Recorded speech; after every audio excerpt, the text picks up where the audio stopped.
life is suffering. That's one of the fundamental truths of existence. And yet, what makes that suffering worse, what turns it into something unbearable, is when it's suffered alone, in silence, and under the guise of a lie. Today, I want to talk about something many endure, but few are willing to name. The reality of being married to a narcissist. Not the charming, polished image the world sees, but the subtle erosion of the self that happens behind closed doors. Gaslighting is one of the most insidious tools a narcissist uses within a relationship. And over time, it doesn't just distort reality, it erodes the victim's very sense of self. In a marriage where trust and vulnerability are expected to be the foundation, gaslighting acts like a slow poison. It begins subtly. A dismissive comment here, a contradiction there. You mention something that happened, and your partner insists it didn't. You express how something made you feel, and you're told you're too sensitive, dramatic, or imagining things.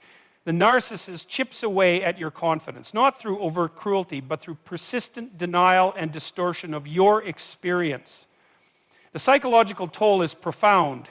When someone repeatedly questions your memory, your perception, and your emotions, you start to question yourself, that you begin to doubt your own instincts. You become unsure of what is real and what isn't. That's the goal. A narcissist doesn't just want control of the relationship. They want control of the narrative and eventually control of your internal compass. Once they've planted enough doubt in your mind, they become the authority on truth. You look to them to tell you what's real, even if it contradicts what you see with your own eyes or feel in your own body. In this environment, identity erosion becomes inevitable. You no longer feel like yourself. The opinions you once held strongly are now met with ridicule or silence. Your personality starts to shrink to avoid conflict. You edit your thoughts before speaking, careful not to provoke anger, withdrawal, or manipulation. Over time, you morph into a version of yourself that is shaped by fear, self-doubt, and confusion. It's not just that you feel lost, you don't even remember who you were before. This process is rarely recognized as abuse in the beginning. There are no bruises, no shouting matches for others to hear. Often, the narcissist maintains a charming, admirable image in public, making it even harder for the victim to reconcile the public persona with the private torment. Friends and family may question your concerns, further isolating you. You begin to believe the problem must be you. This is the genius of gaslighting. It convinces the victim to participate in their own erasure, even when there are moments of clarity, brief flashes when you sense something is deeply wrong. They are often drowned out by the narcissist's ability to deflect, blame, or love bomb you back into compliance. It becomes a cycle of confusion, invalidation, and temporary reassurance, designed to keep you disoriented and emotionally dependent. The longer you stay in this dynamic, the more your sense of self is dismantled. It's not simply about enduring emotional pain. It's about losing the internal foundation that allows you to trust your own thoughts and feelings. One of the most confusing and painful aspects of being married to a narcissist is the stark contrast between how they present themselves in public and how they behave in private. In social settings, the narcissist is often charismatic, engaging, and even admired. They know how to charm a room, how to draw people in with wit, confidence, and often a disarming sense of humor or humility that feels genuine. To outsiders, they appear ideal. A devoted spouse, a caring parent, a successful and generous person. This public image is carefully constructed and fiercely maintained because it provides the narcissist with validation, admiration, and control over how they are perceived. Behind closed doors, however, the mask slips. The person who is charming and attentive in public can become cold, critical, dismissive, or even cruel at home. This contrast is not accidental, it's strategic. The narcissist knows that maintaining a flawless public image makes it harder for their spouse to be believed if they ever speak out. They understand that if the world sees them as wonderful, then any complaint from their partner will seem exaggerated or irrational. This dynamic creates a powerful form of psychological imprisonment, where the victim not only suffers the abuse, but is also isolated by the disbelief or confusion of others. In private, The narcissist uses this protected space to assert dominance, exert control, and feed their ego without restraint. They may criticize their spouse's appearance, intelligence, parenting, or ambitions. They may mock or undermine achievements. They may withhold affection, weaponize silence, or explode in rage over trivial matters. These behaviors are often cyclical, followed by periods of forced intimacy or superficial apologies designed to reset the emotional balance and keep the victim engaged. But the core behavior remains the same. The narcissist operates with a double standard, treating their spouse as inferior while expecting unwavering support and admiration. This duality creates an intense cognitive dissonance for the victim. They begin to question whether they're the problem because everyone else sees the narcissist as kind and loving. The inconsistencies are destabilizing. You see your partner praised by others and wonder if you're imagining the cruelty you endure. The isolation grows, not just physically, but psychologically. It becomes harder to speak out or ask for help because doing so feels like betraying someone others admire, and worse, it feels like no one will believe you. The public profligate also reinforces the narcissist's control. They may even reference their good reputation as a weapon. Look at everything I do for you. And everyone else thinks I'm great. Why can't you just be happy? These statements are meant to invalidate your experience and reinforce the illusion that the problem lies with you, not them. Over time, you internalize this contradiction. You begin to smile in public when you feel like crying. You start to protect the very person who is dismantling your well-being because the alternative, exposing the truth and being dismissed, feels more terrifying than silence. Isolation is one of the narcissist's most effective and covert tools for control. It rarely begins with obvious commands or restrictions. Instead, it unfolds gradually, almost invisibly, under the guise of concern, love, or logic. In the early stages of the relationship, a narcissistic partner may appear deeply invested in you, expressing the desire to spend all their time with you. And this intense attention can feel flattering and romantic. But it's often the beginning of a systematic process of cutting you off from your support systems. The narcissist may begin by subtly criticizing your friends or family. They might question their intentions, suggest they are jealous or toxic, or claim that they're a bad influence. These comments often sound protective at first, cloaked in language that seems caring. I just don't think they really support you, or I don't like how they talk to you. Becomes a repeating theme. Slowly, you begin to doubt your own relationships, and out of love or to avoid conflict, you start to pull away. Invitations to social events are declined. Phone calls become less frequent. And before long, your circle of trusted allies begins to shrink. The more isolated you become, the more dependent you are on the narcissist, not just emotionally, but practically. They may discourage you from pursuing a career, managing your own finances, or making independent decisions. If you do attempt to assert independence, you might be met with passive-aggressive resistance, guilt trips, or even direct sabotage. Over time, your world becomes smaller and your self-sufficiency erodes. The narcissist positions themselves as the central figure in your life, the sole source of approval, attention, and validation. And because your confidence has been undermined and your external support stripped away, challenging this dynamic feels overwhelming or even impossible. This isolation is compounded by the narcissist's ability to manipulate perception. They may present themselves to others as the devoted partner, the one who sacrifices and supports. Behind your back, they may subtly discredit you to others, painting you as unstable, overly emotional, or ungrateful.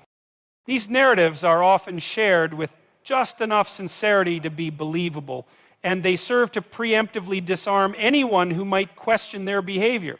So when you finally do try to reach out or explain what's been happening, you may find yourself met with doubt, confusion, or disbelief. The isolation doesn't only affect your social world, it seeps into your inner world as well. Without external voices to affirm your reality, the narcissist's voice becomes dominant. You begin to question your judgment, your worth, and even your sanity. You learn to keep your thoughts and feelings to yourself, knowing they'll likely be dismissed or turned against you. The silence becomes a survival strategy. The lack of connection combined with the constant emotional manipulation, creates a deep sense of loneliness. Not just the absence of people, but the absence of being truly seen, heard, or understood. The cycle of idealization, devaluation, and discard is a core pattern in narcissistic abuse, and understanding it is crucial to making sense of the emotional chaos it creates.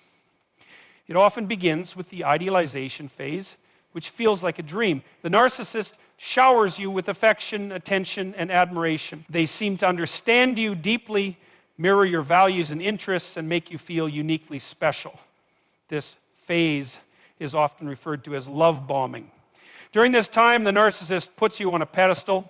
You're made to feel like you've found your soulmate, someone who sees and values you in a way no one else ever has. It's intoxicating and disarming, and it forms a powerful emotional bond. What's important to understand is that this phase is not based on genuine connection, but on manipulation. The narcissist is not falling in love with you as a whole person, but rather constructing a version of you that serves their needs and fantasies. As soon as the reality of your individuality starts to surface, your boundaries, needs, flaws, or simply your humanity, the devaluation phase begins. The pedestal begins to crack, and the narcissist starts to withdraw the affection and admiration they once offered so freely. Devaluation is subtle at first. It may look like sarcasm disguised as humor, backhanded compliments, or small criticisms that slowly escalate. Over time, the narcissist becomes more overt in their contempt. They may begin to blame you for everything that goes wrong, ignore your emotional needs, or compare you unfavorably to others. You might start to feel like you can't do anything right. The warmth and attention that once defined the relationship vanish, replaced by coldness, hostility, and indifference. This phase is deeply destabilizing. You find yourself working harder to regain their approval, thinking that if you just say or do the right thing, things will return to the way they were in the beginning. This is where the emotional trap is set. Because the love bombing was so intense and memorable, the contrast with the devaluation phase creates a powerful sense of confusion and desperation. You hold on to the hope that the idealized version of the relationship will return, and this keeps you emotionally invested, even as the abuse escalates. The narcissist may occasionally throw in moments of kindness or affection, just enough to keep you hooked, but these moments are short-lived and conditional. Eventually, the discard phase arrives. The narcissist may abruptly leave, grow emotionally vacant, or begin to look for a new source of validation elsewhere. The discard can feel shocking, even though it often follows months or years of emotional deterioration. In some cases, they leave you in a moment of vulnerability, blame you for the collapse of the relationship, or ghost you entirely. This final phase is often the most painful, not only because of the abandonment itself, but because it reinforces the belief that the idealized love was real and that you've somehow failed to maintain it. Reclaiming power after being married to a narcissist begins with awareness. It's the slow, sometimes painful process of unlearning the false narratives you've been fed and reconnecting with the parts of yourself that were suppressed, silenced, or systematically erased. The first step is recognizing that what you experienced was not a normal relationship dynamic, but a pattern of emotional and psychological abuse designed to control and diminish you. This awareness doesn't always come in a sudden revelation. More often it creeps in over time in quiet moments when something doesn't sit right, when your body tenses at a phrase that once felt normal, or when you catch yourself apologizing for things that aren't your fault. Awareness gives rise to clarity. You begin to name what happened. Terms like gaslighting, manipulation, trauma bonding, and emotional abuse become part of your vocabulary. Not to label for the sake of blame, but to understand the terrain you've been navigating. Naming is powerful. It allows you to separate your identity from the experience. You start to see that the shame, doubt, and confusion weren't yours to carry. They were tools used to keep you disoriented and compliant. As you come to terms with the reality of the abuse, the emotional fog begins to lift. You start to see patterns, cycles, and triggers more clearly. From clarity comes the ability to set boundaries, not just with the narcissist if they remain in your life, but with everyone, including yourself. Boundaries are not walls to keep people out, but filters to protect your energy, time, and emotional well-being. At first, setting boundaries might feel selfish, harsh, or even dangerous. if you were conditioned to prioritize someone else's needs over your own. But each time you assert a boundary, you reinforce the message that your needs matter, your voice is valid, and your safety is non-negotiable. These small acts of self-respect build momentum. Reclaiming power also involves rebuilding trust in your own perception and decision-making. After prolonged gaslighting and manipulation, it's common to second-guess yourself. You might fear making the wrong choices or feel overwhelmed by even minor decisions. This is where self-compassion becomes critical. Healing is not about perfect choices, but about creating space for self-trust to grow again. You start by listening to your intuition, honoring your discomfort, and paying attention to what feels aligned and what doesn't. Over time, your inner voice, the one that was buried under fear and confusion, becomes stronger. Support is a vital part of this process. Whether through therapy, support groups, literature, or trusted friendships, connection to others who understand the dynamics of narcissistic abuse provides validation and insight. These external mirrors help you reestablish a sense of reality when internal confusion lingers. You learn that your reactions are not overreactions, that your pain is real, and that your desire for peace and safety is justified. Empowerment doesn't happen all at once. It's a series of small, deliberate choices to choose yourself over and over again until it becomes a natural expression of who you are.